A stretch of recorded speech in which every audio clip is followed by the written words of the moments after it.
L'intelligence artificielle n'est pas seulement une révolution scientifique, c'est également une révolution anthropologique.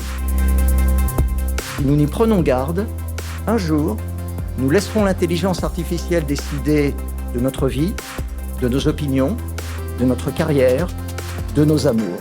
Comme le rappelle régulièrement Bill Gates, du haut de ses 80 ans, depuis maintenant 2 siècles, les innovations ont radicalement amélioré la condition humaine à l'échelle de notre planète.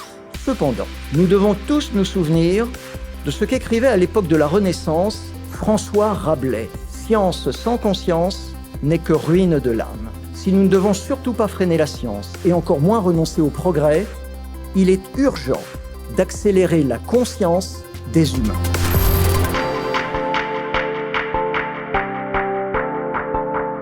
Ça commence pour moi par le haut de la pyramide. Des coûts, de la performance pour le client et de l'efficacité. Tout ça, ça n'existe pas sans data. Il ne faut pas se mentir, hein, derrière tout ça, il y a beaucoup d'investissements, investissement dans les talents, investissement dans l'écosystème.